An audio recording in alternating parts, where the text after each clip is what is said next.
বাংলাদেশের সংস্কারের কাজ চলছে। চতুর্থ লেভেলের ক্যান্সারের চিকিৎসা চলছে। ইতোমধ্যে অন্তর্বর্তীকালীন সরকার সংস্কারের লক্ষ্যে 16টি কমিশন গঠন করেছে। তার মধ্যে 6টি কমিশন তাদের সুপারিশমালা জমা দিয়েছে। আসলে সবাই সংস্কার চায়, তবে দলীয় মতে অথবা একক বিবেচনায়।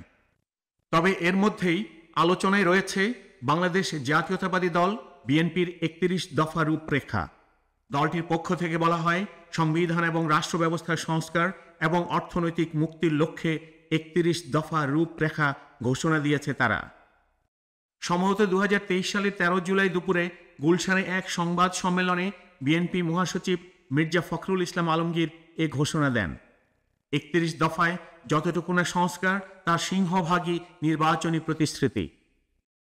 সংবিধান, নির্বাচন ব্যবস্থা, বিচার বিভাগ, জনপ্রশাসন, দুর্নীতি দমন কমিশন ও পুলিশ বিভাগের সংস্কারের জন্য অধ্যাপক মোহাম্মদ ইউনূসের নেতৃত্বাধীন অন্তর্বর্তী সরকার প্রথম দফায় যে 6টি কমিশন গঠন করেছে, সেই কমিশনগুলোর প্রধানদের নিয়েই জাতীয় ঐক্যমত্য কমিশন গঠন করা হয়েছে। এর প্রধান মিস্টার ইউনূস নিজেই। 2024-এর আওয়ামী লীগের নির্বাচনী ইশতেহার এবং বিএনপির 31 দফার মধ্যে কতটুকু মিল আছে এবং কতটুকু মিল আছে বর্তমান ঐক্যমত্য সংস্কার কমিশনের প্রস্তাবের সাথে, আমরা এখন 2024-এ আওয়ামী লীগের নির্বাচনী ইশতেহারের কয়েকটি অগ্রাধিকার খাত আমরা দেখে নেব। তারা বলেছিল, দ্রব্যমূল্য সকলের ক্রয় ক্ষমতার মধ্যে রাখার জন্য সর্বাত্মক প্রচেষ্টা চালিয়ে যাবে, কর্মোপযোগী শিক্ষা ও যুবকদের কর্মসংস্থান নিশ্চিত করবে, আধুনিক প্রযুক্তি নির্ভর স্মার্ট বাংলাদেশ গড়ে তুলবে, লাভজনক কৃষির লক্ষ্যে সমন্বিত কৃষি ব্যবস্থা, যান্ত্রিকীকরণ ও প্রক্রিয়াজাতকরণে বিনিয়োগ বৃদ্ধি করবে, দৃশ্যমান অবকাঠামোর সুবিধা নিয়ে এবং বিনিয়োগ বৃদ্ধি করে শিল্পের প্রসার ঘটাবে, ব্যাংক সহ আর্থিক খাতে দক্ষতা ও সক্ষমতা বৃদ্ধি করবে, নিম্ন আয়ের মানুষদের স্বাস্থ্যসেবা সুলভ করবে, সার্বজনীন পেনশন ব্যবস্থা চালু করবে, আইন শৃঙ্খলা রক্ষাকারী বাহিনীর কার্যকারিতা এবং জবাবদিহিতা নিশ্চিত করবে, সাম্প্রদায়িকতা এবং সকল ধরনের সন্ত্রাস ও জঙ্গিবাদ রোধ করবে, সর্বস্তরে গণতান্ত্রিক ব্যবস্থা সুরক্ষা ও চর্চার প্রসার ঘটাবে। আমরা এবার বিএনপির 31 দফাগুলো দেখে নেব। কোন দফাতে সংস্কারের কথা বলা হয়েছে এবং কোন দফা নির্বাচনী প্রতিশ্রুতি হিসেবে বিবেচিত হচ্ছে।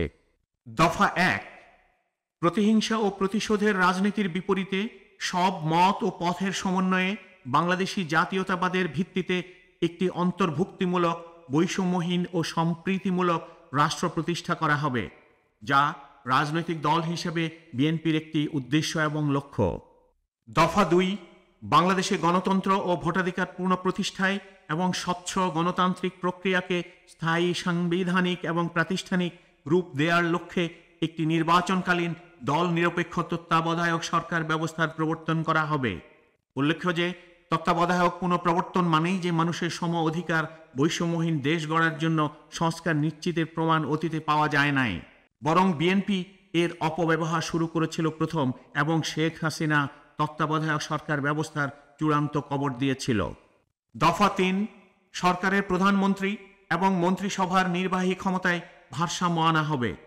তাহলে ঐক্যমত্য কমিশনের প্রস্তাবিত সংস্কার প্রস্তাবগুলো থেকে কোন কোন প্রস্তাবনাগুলো প্রধানমন্ত্রী এবং মন্ত্রিসভার নির্বাহী ক্ষমতায় ভারসাম্য আনবে, সেই সব শর্তগুলো মেনে নিয়ে বাংলাদেশ সংস্কারে সহযোগিতা করা যুক্তিযুক্ত হবে। দফা 4, পরপর 2 টার্মের অতিরিক্ত কেউ প্রধানমন্ত্রীর দায়িত্ব পালন করতে পারবেন না। এটা অনস্বীকার্য যে পারিবারিক দলীয় মালিকানায়, বংশ পরম্পরায় 2 সেশন বা 10 বছর থাকলেই কি আর আজীবন থাকলেই বাকি, সব বোতলে একই মধু। দফা 5, উচ্চ কক্ষ বিশিষ্ট আইনসভা প্রবর্তন করা হবে। ঐক্যমত্য কমিশন প্রস্তাবিত দ্বিকক্ষ বিশিষ্ট শাসন ব্যবস্থার কাঠামো বিএনপি মেনে নিবে, এটাই প্রত্যাশা। দফা 6, সংবিধানের 70 অনুচ্ছেদ সংশোধন করার বিষয় পরীক্ষা নিরীক্ষা করে বিবেচনা করা হবে। এটি একটি মূলা এবং লোক দেখানো, মন ভোলানো কথাবার্তা। 70 অনুচ্ছেদ বাতিল করাই হবে যুক্তিযুক্ত। দফা 7, প্রধান নির্বাচন কমিশনার এবং অন্যান্য নির্বাচন কমিশনার নিয়োগ আইন 2022 সংশোধন করা হবে। ইভিএম নয়, রাজনৈতিক দল নিবন্ধন আইন সংস্কার করা হবে। স্থানীয় সরকার নির্বাচনে দলীয় প্রতীক ব্যবহার বাতিল করা হবে।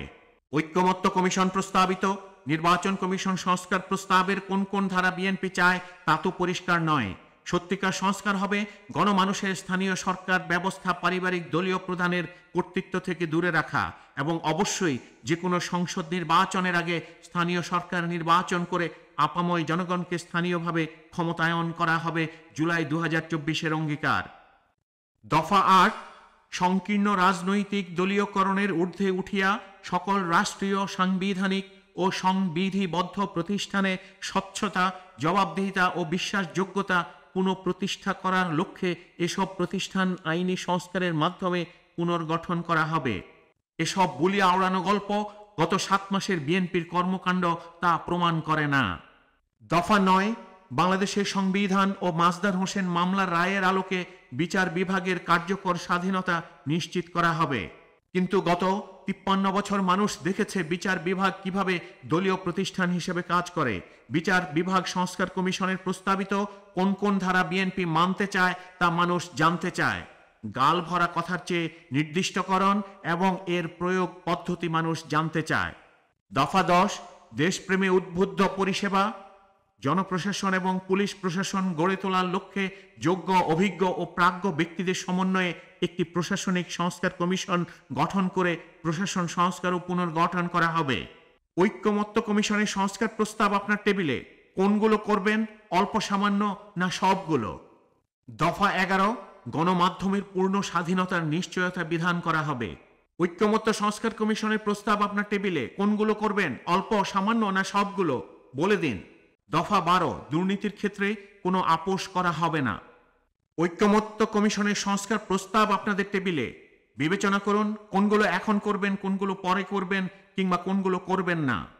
দফা 13, সর্বস্তরে আইনের শাসন প্রতিষ্ঠা করা হবে। মানবিক মূল্যবোধ ও মানুষের মর্যাদা পুনঃপ্রতিষ্ঠা এবং গুম, খুন, বিচার বহির্ভূত হত্যাকাণ্ডে এবং অমানবিক, নিষ্ঠুর শারীরিক ও মানসিক নির্যাতনের অবসান ঘটানো হবে। এটা কোনো সংস্কার প্রস্তাব না, এটা একটা কর্মপদ্ধতির বয়ান। এখানে সুনির্দিষ্ট কোনো রূপরেখা নেই যে মানুষ বিশ্বাস করবে সর্বস্তরে আইনের শাসন প্রতিষ্ঠা করা হবে। ঐক্যমত্য কমিশন সংস্কারের প্রস্তাবগুলো আপনার কোনগুলো অন্তর্বর্তী সরকার করবে আর কোনটি রাজনৈতিক দল হিসেবে আপনারা করবেন পরিষ্কার করে জানিয়ে দিন। দফা 14, অর্থনৈতিক ন্যায় বিচার নিশ্চিত করিবার লক্ষ্যে বিশেষজ্ঞ অর্থনীতিবিদ ও গবেষক, অভিজ্ঞ ব্যাংকার, কর্পোরেট নেতা, প্রশাসনিক অভিজ্ঞতা সম্পন্ন ব্যক্তি সমন্বয়ে একটি অর্থনৈতিক সংস্কার কমিশন গঠন করা হবে। সাংবিধানিক সংস্কার কমিশন, প্রশাসনিক সংস্কার commission, judicial commission, media commission এবং অর্থনৈতিক সংস্কার কমিশনগুলো সুনির্দিষ্ট সময়ের মধ্যে স্ব প্রতিবেদন দাখিল করিবে, যেন সংশ্লিষ্ট সুপারিশসমূহ দ্রুত বাস্তবায়ন করা সম্ভব হয়। আপনার কাজটি অন্তর্বর্তী সরকার করে দিচ্ছে। ঐক্যমত্য কমিশনের সংস্কার প্রস্তাবগুলো আপনার টেবিলে আছে। কোনগুলো করবেন, অল্প সময়ে না দীর্ঘ সময়ে, অথবা নির্বাচনের আগে অথবা নির্বাচনের পরে জানিয়ে দিন। দফা 15, ধর্ম যার যার, রাষ্ট্র সবার। এটি একটি ফাঁকা বুলি, একটি নির্বাচনী ইশতেহার। ধর্ম নিয়ে বাংলাদেশে ব্যবসা বা রাজনীতি না করলে আপনি শেষ। ধর্মের হানাহানির বিরুদ্ধে গর্জে ওঠো বাংলাদেশ। দফা 16, মুদ্রাস্ফীতির আলোকে শ্রমিকদের ন্যায্য মজুরি নিশ্চিত করা হবে। মনে রাখবেন, জনসাধারণের জন্য মূল্যস্ফীতি হচ্ছে মূল বিবেচ্য বিষয়। এটি আপনি সংস্কার করেন বা না করেন, সংস্কার করেন বা না করেন, মূল্যস্ফীতি আপনাদের মতো নেতা নেত্রী ছাড়া বাকি 99.9% মানুষকে ভোগাবে। দফা 17, বিদ্যুৎ, জ্বালানি ও খনিজ খাতে দায় মুক্তি আইন সহ সকল কালা কানুন বাতিল করা হবে। যে কোনো অবৈধ বা বৈধ আইন করা বা বাতিল করা শুধু সংখ্যাগরিষ্ঠতার বিষয়। অন্তর্বর্তী সরকার আপনার কাজটি করে দিয়েছে। আপনার কাজ জনমানুষের অন্তর্বর্তী সরকার করে দিচ্ছে। দফা 18, বৈদেশিক সম্পর্কের সর্বক্ষেত্রে বাংলাদেশের জাতীয় স্বার্থ, জাতীয় সার্বভৌমত্ব ও জাতীয় নিরাপত্তাকে সর্বোচ্চ প্রাধান্য দেওয়া হবে। গত 53 বছর কোনো সরকার এর বিরুদ্ধে বলেনি, তবে কথার বা প্রতিশ্রুতির বিরুদ্ধে কাজ করেছে। ক্ষমতায় টিকে থাকতে প্রতিবেশী দেশের কাছে দেশ বিক্রি করেছে শুধু। লক্ষ্যই যদি শুধু ক্ষমতা, তবে কিসের কি জনতা? দফা 19, প্রতিরক্ষা বাহিনীকে সব বিতর্কের ঊর্ধ্বে রাখা হবে।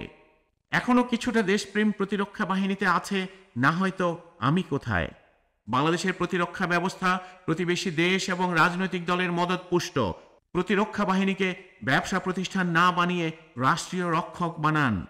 দফা 20, ক্ষমতার ব্যাপক বিকেন্দ্রীকরণের লক্ষ্যে স্থানীয় সরকার প্রতিষ্ঠানগুলোকে অধিকতর স্বাধীন, শক্তিশালী এবং ক্ষমতাবান করা হবে। অনেকটা নির্বাচনী প্রতিশ্রুতির মতো। স্থানীয় সরকার প্রতিষ্ঠানগুলোকে অধিকতর স্বাধীন, শক্তিশালী এবং ক্ষমতাবান করার প্রথম ধাপ স্থানীয় সরকার নির্বাচন আগে করা। দফা 21, 1971 সালে স্বাধীনতা যুদ্ধে যার যার অবদানের রাষ্ট্রীয় স্বীকৃতি প্রদানের ব্যবস্থা করা। 53 বছরেও বাংলাদেশের জনমানুষের মুক্তি মেলেনি। দফা 22, যুব সমাজের ভীষণ চিন্তা ও আকাঙ্ক্ষাকে ধারণ করে আধুনিক ও যুগোপযোগী যুব উন্নয়ন নীতিমালা প্রণয়ন করা হবে। বেকার ভাতা সে তো দলীয় এজেন্ডা।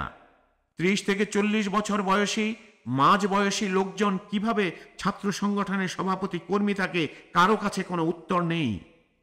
দফা 23, জাতির উন্নয়ন প্রক্রিয়ায় নারীর কার্যকর অংশগ্রহণ নিশ্চিত করার লক্ষ্যে নারীর ক্ষমতায়নে সুনির্দিষ্ট কর্মসূচি গ্রহণ করা হবে। মনে রাখবেন, যখন বিএনপি জামাতে একজোট ছিল তখন বিসর্জন দিয়েছিলেন রাজনীতিতে সবই সম্ভব। দফা 24, বর্তমানে শিক্ষাক্ষেত্রে বিরাজমান নৈরাজ্য দূর করে নিম্ন ও মধ্য পর্যায়ে চাহিদা ভিত্তিক শিক্ষা ও উচ্চশিক্ষার ক্ষেত্রে জ্ঞান ভিত্তিক শিক্ষাকে প্রাধান্য দেওয়া হবে।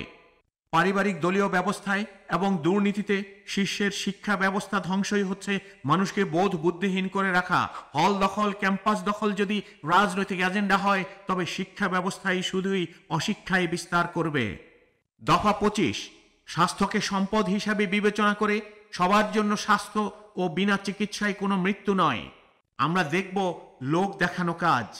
আপনারা নেতা নেত্রীরা লন্ডন যাবেন, বছরের পর বছর চিকিৎসা করে জীবন কাটাবেন। কিসের ক্ষমতায় জনগণ বোঝে?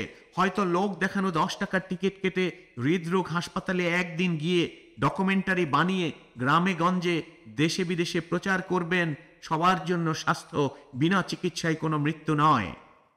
দফা 26, স্বাস্থ্য সেবা প্রবর্তন করে সবার জন্য স্বাস্থ্য কার্ড চালু করা হবে। মনে রাখতে হবে, কার্ড কি স্বাস্থ্য ব্যবস্থার পরিবর্তন ঘটাবে, নাকি আরেকটা বিআরটি এর কার নেম প্লেটের মতো হবে? আর কত card? Smart card, ration card, health card. এক স্মার্ট কার্ডই তো সবকিছু কভারেজ করা যায়। এখানে সংস্কারের কি আছে? দফা 27, কৃষি পণ্যের ন্যায্য মূল্য নিশ্চিত করা হবে।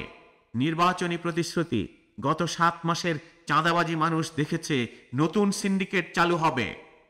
দফা 28, দেশের যোগাযোগ অবকাঠামো উন্নয়নে সড়ক, রেল ও নৌপথের প্রয়োজনীয় সংস্কার করা হবে। একটি মন ভোলানো নির্বাচনী প্রতিশ্রুতি।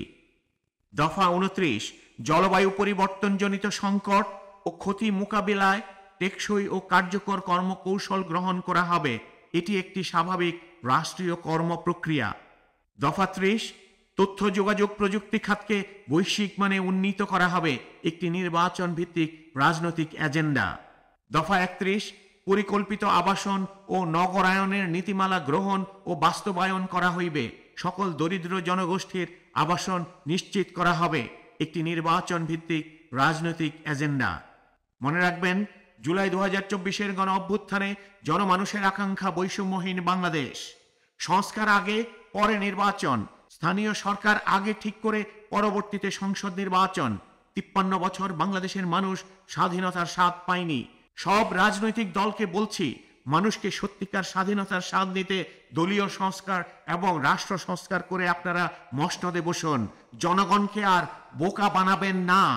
বোকা মানুষের প্রতিশোধ অনেক নির্মম হয়ে থাকে।